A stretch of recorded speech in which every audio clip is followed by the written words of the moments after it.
Skull and Bones. Who are they? Are they real? Who's a member?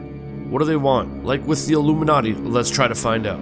Also, depending on where you're watching, please follow the channel or subscribe if you like the content. If you don't, you're pretty much telling me you worship Satan. Hit the intro.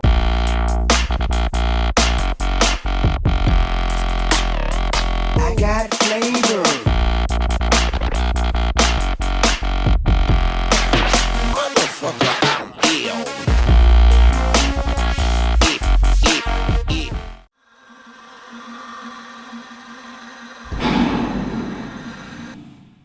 Skull and Bones, aka Brotherhood of Death, aka 322, aka The Order, has a headquarters named The Tomb that can be found at 64 High Street, New Haven, Connecticut, on the campus of Yale University.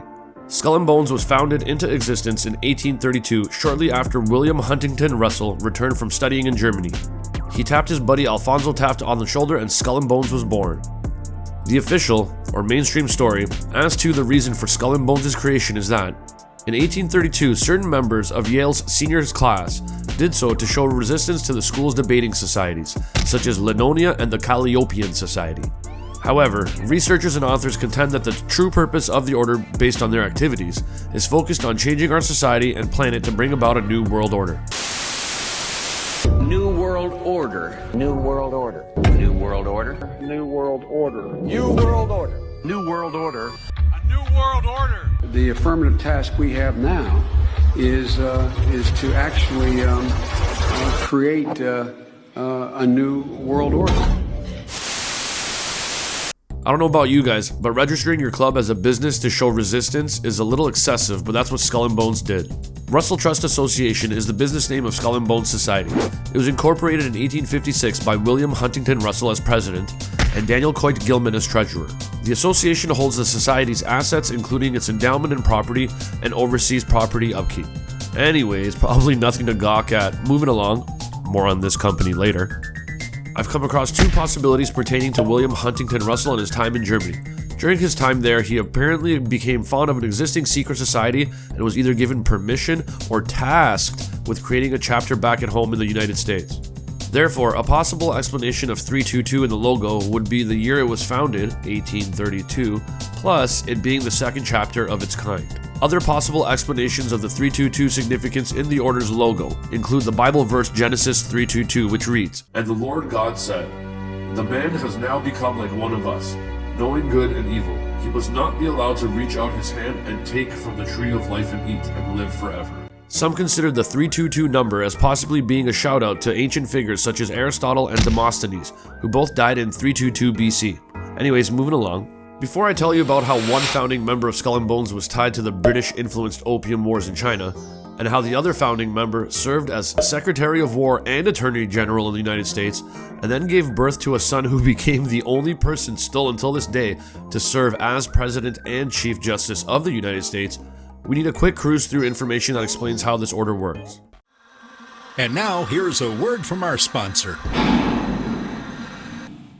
Hi, I'm Suze. I'm Ash. And I'm Tammy, and together we're The Broadcast. If you like podcasts and chicks without dicks that chat about government corruption, the dark sides of Hollywood, fighting against the woke mob and commies, and every conspiracy theory we can cook up, you won't be disappointed. New episodes drop every Sunday night at 7 p.m. Available on YouTube, Spotify, or wherever you get your podcasts. Now, back to the video. Yale has influenced the CIA more than any other university, giving the CIA the atmosphere of a class reunion. Yale history professor Gaddis Smith. It's convenient that slang at Yale University for someone that has membership in a secret society is spook. What a coincidence that within the CIA an undercover operative is called a spook. Anyways, where were we? Each year, only 15 Yale juniors are selected to participate in the Skull and Bones during their senior year. That's right, so members are chosen in their junior year, but only spend their senior year on campus with the order. So, 15 and 15 men are chosen at a time. At any time, around 500 to 600 are alive and active. Roughly about 25% of these take on an active role in furthering the objectives of the order. The rest either lose interest or change their minds. Just think of a baseball or football player getting drafted. Most play their careers and then you never hear from them again. The active Skull and Bones men are the equivalent of the athletes that go on to become announcers, scouts, coaches, reporters, etc. Except they're not trying to take over the world. Also, don't forget that all these secret society organizations have pyramidal structures and not everyone gets shown what's going on at the apex. The day of selection of membership for Skull and Bones is called Tap Day. Here's a quick explanation of what Tap Day is according to YaleDailyNews.com. The first Tap Day was on May 23, 1879. Before that date, juniors invited to join Yale secret societies were visited in their dorm rooms and presented with the infamous accept or reject by members of the senior class. According to Go to Your Room, a guide to Yale's secret societies written by Yale professor Loomis Havmeyer in 1960, the first Tap Day took place on what is now Old Campus by Durfee and Farnham Halls, where members of the university community gathered to watch expectant juniors wait for the potential taps. Senior society members approached those who hoped to be tapped at around 5 p.m. and hit them on the back, bellowing, "Go to your room," at which point the juniors ran back to their rooms to confirm or reject the formal offers. Yale professors and students alike felt that such a spectacle added insult to injury for those who were not tapped, Havmeyer writes in his book. You're a pussy. If you weren't tapped for Skull and Bones, you still could be tapped for one of the other big three secret societies at Yale, such as Scroll and Key and Wolf's Head. Present day in 2024, this Tap Day has apparently evolved into having an online component, among others. But that's all the time we're going to spend on this. Moving along.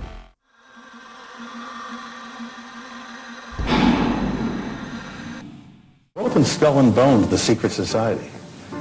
It's so secret we can't talk about it. What does that mean for America? Newcomer members are called Knights, after the style of earlier secret societies such as Knights Templar, Knights of Malta, Knights of St. John. Once a full member, the person is known as a patriarch.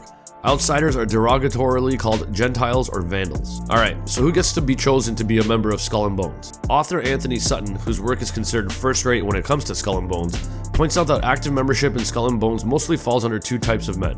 Type 1, WASPs, White Anglo-Saxon Protestant. For the most part, they're descendants of English Puritan families.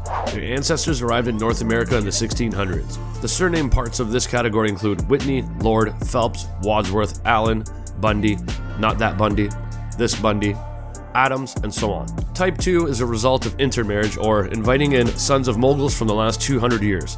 Such mogul last names include Rockefeller, Harriman, Payne, Davisons, Bush, and more. And now it's time for a quick out-of-nowhere segue that I just made up into a mini segment that I'm calling Ain't That Some Shit?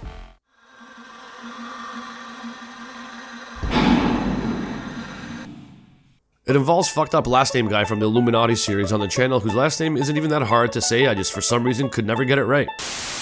Secrecy was the key to Illuminati control. A man by the name of John Robson, I don't know, look how it's spelled right here. I want to pronounce it Robinson, but it's not, it's Robson. He was an Edinburgh University professor. In 1789, John Robinson, yep, fucked up weird last name guy is back again, warned all Masonic leaders. Okay, so on top of the numerous books and interviews that are part of the research for videos like this particular topic, the Skull and Bones topic, also involves a famous pamphlet distributed by the only group on record that broke into the headquarters of Skull and Bones. On September 29th, 1876, a group calling itself the Order of File and Claw broke into the Skull and Bones' Holy of Holies, into the tomb. Their report mentions how above the arches to room 322 in the building, a painted slogan can be found that's written in German. The English translation of this slogan is, "Who was the fool? Who the wise man, beggar or king? Whether poor or rich, all's the same in death." So remember Job Robinson, the fucked up last name guy, the Freemason and Bavarian Illuminati defector turned whistleblower? In his book, Proofs of a Conspiracy, he prints excerpts from Illuminati ritual manuals confiscated by Bavarian police in 1785 during raids on high-ranking members. In those manuals, the identical slogan just mentioned can be found. Ain't that some shit? Aight. Here's a good spot to call it a day. Thanks for watching. Make sure you come back to upcoming episodes where we will start revealing the absolute enormous list of famous names of Skull and Bone members and the without a doubt shady stuff they did. We also still need to take a look at some of the Order's initiation ceremonies, and along the way a strong connection to the Bavarian Illuminati will be made. But for now, like a fat kid in dodgeball, I'm out. Hit the outro. Motherfucker, I'm ill.